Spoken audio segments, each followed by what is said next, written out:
नमस्कार दोस्तों, welcome back to my channel. हाजिर हूँ एक और नए वीडियो के साथ और यहाँ पर बात करेंगे बाटा इंडिया लिमिटेड के बारे में।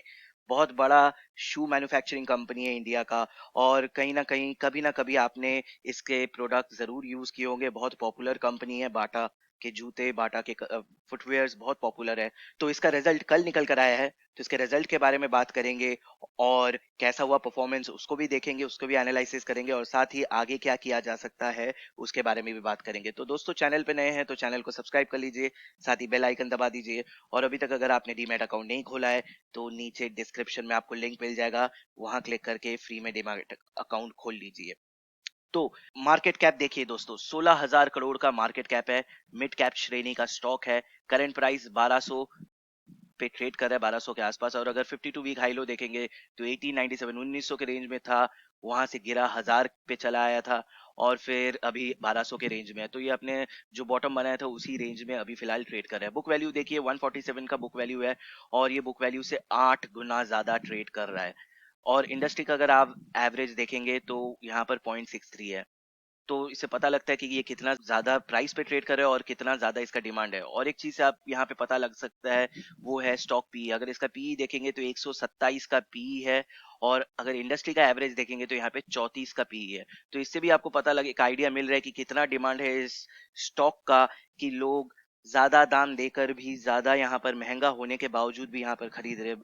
क्योंकि अगर आप इंडस्ट्री में चले जाएंगे, बाकी जो कंपनीज है उनका पी अगर आप देखेंगे तो ज्यादा कुछ है नहीं। एक रिलैक्सो का पी 78 है, कोई इसके आसपास है नहीं।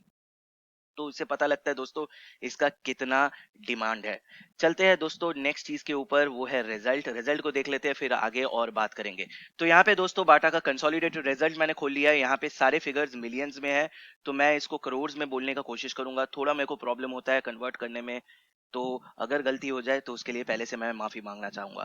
तो यहाँ पर दोस्तों कंपैरिजन करेंगे जून 2019 का जून 2020 के साथ। वैसे एक्चुअली कंपैरिजन करके कोई फायदा नहीं है, यहाँ पे क्लियरली आपको पता लग ही जाएगा कि लॉकडाउन का इफेक्ट था। स्टोर अगर खुले नहीं है, प्रोडक्शन यहाँ पर बंद है, तो डायरेक्ट कंपैरिजन करना वैसे वाजिब नहीं रहेगा।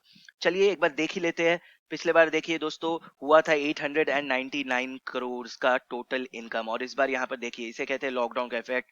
899 900 के आस से यहाँ पर गिर के चला आया 187 190। 900 से सीधा गिर के 190 चला आया।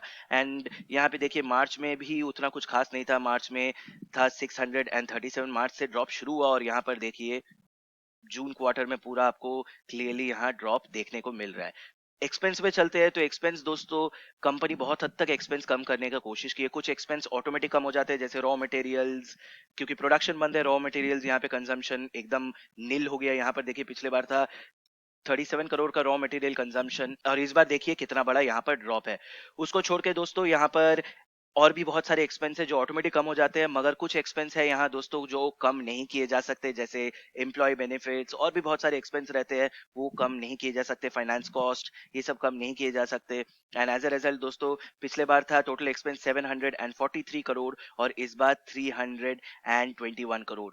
और एक्सपेंस क्योंकि इनकम से ज्यादा हुआ है, तो एज अ रिजल्ट यहाँ पर profit and loss before tax में आपको लॉस दिखाई देगा। यहाँ देखिए 134 करोड़ का लॉस डिक्लेयर किया है। पिछले बार देखिए 155 करोड़ का प्रॉफिट था। ये एकदम पूरा नॉर्मल सिचुएशन था, कोई कोविड नहीं था, कोई पैनिक लॉकडाउन नहीं था। नॉर्मल सिचुएशन में 155 करोड़ का प्रॉफिट। और इस बार देखिए प्रॉफिट तो भूल जाइए, यहाँ पर लॉस आ गया है। इवन अगर आप यहाँ पर मार्च वाला जो अगर क्वार्टर है उसको भी देखेंगे तो वहां भी ड्रॉप आया था, बहुत बड़ा यहाँ ड्रॉप आया था, 58 हो गया था। और इस बार एकदम लॉस होके यहाँ बड़ा लॉस हो गया, 134 करोड़ का यहाँ पर बड़ा लॉस आया है, profit and loss before tax. तो यहाँ पे profit and loss for the period, यहाँ पे कुछ टैक्स का यहाँ पर यहाँ से कुछ इनकम आया है। एंड एज अ रिजल्ट दोस्तों, पिछले बार देखिए 100 करोड़ का प्रॉफिट डिक्लेयर किया था और इस बार लॉस है 100 करोड़ का। तो 100 करोड़ के प्रॉफिट से सीधा प्रॉफिट तो भूल ही जाइए, इस बार 100 करोड़ का लॉस हो गया है। परफॉर्मेंस अच्छा नहीं हुआ है, कोविड का इफेक्ट था, ये आपको भी समझना चाहिए। एंड आई एम श्योर जो बाकी इन्वेस्टर्स है वो लोग भी समझेंगे। अगर अर्निंग पर शेयर भी देखेंगे तो वही सेम जैसा रिजल्ट आया उसी तरीके का। पिछले बार 7 रुपए 86 पैसे 86 पैसे यहाँ पे कमा के दे रहा था और इस बार देखिए 7 रुपए 85 पैसे का लॉस करके दिया है पर शेयर। तो अर्निंग पर शेयर भी अच्छा नहीं हुआ है और यहाँ कंपनी ने क्लियरली यहाँ मेंशन भी किया है कि in the view of lockdown across the country due to कोविड-19 उनके जो बिजनेस ऑपरेशंस थे वो सब बंद हो गए सिंस 24 मार्च 2020।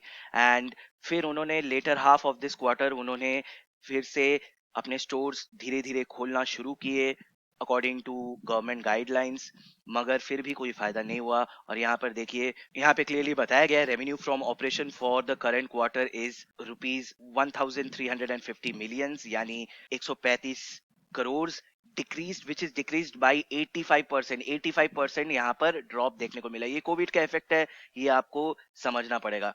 चलते हैं दोस्तों थोड़ा इसका फंडामेंटली और देख लेते हैं किस तरीके का इसने रिटर्न निकाल के दिखाया है पिछले कुछ सालों से। तो यहाँ पर देखिए मल्टी बैगर स्टॉक इसे कहते हैं। यहाँ पर देखिए 10 साल में 23% का CAGR दोस्तों। 23%, 23.5 आप कह सकते हैं। यहाँ पे 23.5% का CAGR निकाल के दिखाया है। इसलिए यहाँ पर दोस्तों स्टॉक के लिए डिमांड है। 127 के पी में ये इसलिए ट्रेड कर रहा है क्योंकि लोग स्टॉक पे भरोसा करते हैं। 5 साल का अगर देखेंगे तो यहाँ पे देखिए 16%।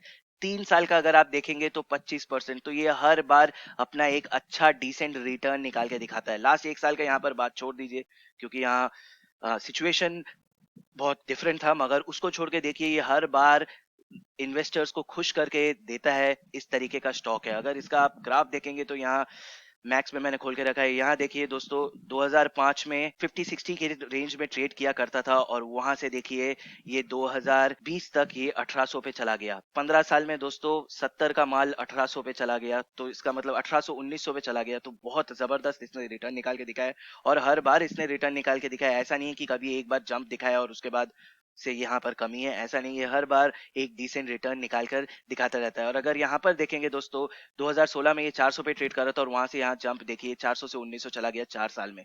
तो जबरदस्त स्टॉक है, जबरदस्त इसने इन्वेस्टर्स को हमेशा खुश किया है। अब देखते हैं दोस्तों इसके चार्ट को देख लेते हैं और वहां क्या दिखाई दे रहा है उसको थोड़ा बात कर लेते हैं। यहाँ पर अगर ध्यान से देखेंगे तो दोस्तों ये कोविड का इफेक्ट आया है, यहाँ पर गिरा, यहाँ से वापस से ये धीरे धीरे उठने का कोशिश कर रहा था, मगर अभी ये जिस तरीके से ये जा रहा है ऐसा लग रहा है दोस्तों एक डाउन ट्रेंड बनाते हुए जा रहा है। RSI इंडेक्स में देखेंगे तो दोस्तों यहाँ पर देखिए ये अभी मिडिल पे है, मगर जिस तरीके का रिजल्ट आया है दोस्तों मुझे अभी फिलहाल यहाँ पर ये स्टॉक को मैं अवॉइड करने का रिकमेंडेशन दूंगा। अगर आप यहाँ पर इन्वेस्टेड है तो दोस्तों कुछ यहाँ पर लेवल्स आपको देखना पड़ेगा, ये बहुत इंपॉर्टेंट है।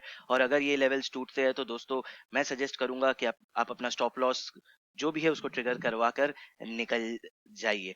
अगर आपका होराइजन बहुत लॉन्ग टर्म का है तो फिर आपको मैं अभी नहीं कहूंगा यहाँ डरने का कोई बात है, क्योंकि आगे जाके वापस से धीरे धीरे दोस्तों सब चीज नॉर्मल हो ही रहा है। तो इनका भी रेवेन्यू ऑपरेशंस नॉर्मल हो जाएंगे। हाँ सेल्स थोड़े कमेंगे, लोगों के पास अभी फिलहाल फाइनेंशियल प्रॉब्लम चल रहा है तो सेल्स थोड़ा बहुत आपको कमी देखने को मिलेगा, मगर वो धीरे धीरे दोस्तों कंपनी लॉन्ग रन में यहाँ मेकअप कर लेगी। कंपनी बहुत अच्छा है, बहुत वेल मैनेज्ड कंपनी है, बहुत पॉपुलर कंपनी है थ्रू आउट इंडियन मार्केट। तो उस हिसाब से दोस्तों यहाँ पे अगर आप लॉन्ग टर्म में है तो फिलहाल आप होल्ड कर सकते हैं। उसको छोड़ के अगर आपने दोस्तों शॉर्ट टर्म पोजीशन बनाया तो सबसे पहला चीज है दोस्तों आपको ये लेवल देखना है। अगर ये लेवल टूटता है 1247 जिस लेवल पे 1257 जिस लेवल पे अभी ट्रेड कर रहा है, अगर यहाँ से ये टूटता है, यहाँ पे देखिए 2-3 बार इस जगह पे एक स्ट्रॉन्ग सपोर्ट है। अगर ये टूटता है तो दोस्तों नेक्स्ट ये आपको इस लेवल पे दिखाई देगा 1185 के लेवल पे। 1185 का लेवल अगर टूटता है तो मैं सजेस्ट करूंगा आप यहाँ से निकल जाइए, वरना आप यहाँ पर लंबे टाइम के लिए फंस सकते हैं। फ्राइडे को इसका रिजल्ट निकला है दोस्तों और मंडे को मार्केट जब खुलेगा तो सबसे इंपॉर्टेंट चीज है कि किस तरीके का रिस्पॉन्स आता है वो देखना बहुत इंपॉर्टेंट है। अगर दोस्तों ये इसी रेंज में जिस तरीके का ये अभी एक पैटर्न बनाते हुए जा रहा है, अगर ये इसी रेंज में यहाँ तक ट्रैवल किया यानी 17-19 अगस्त तक दोस्तों अगर ये इसी रेंज में रहा तो यहाँ पर बहुत चांसेस है कि ये वाला लेवल ब्रेकआउट करके यहाँ से नीचे गिर सकता है। और अगर ये इस रेंज में नहीं रहा और यहाँ पर धीरे धीरे ये ऊपर की तरफ बढ़ना शुरू हुआ तो दोस्तों चांसेस है कि यहाँ पर तेजी आएगा। मगर जितना दूर मुझे लग रहा है दोस्तों ये वाला जो लेवल है इसको पार करना इसके लिए मुश्किल रहेगा।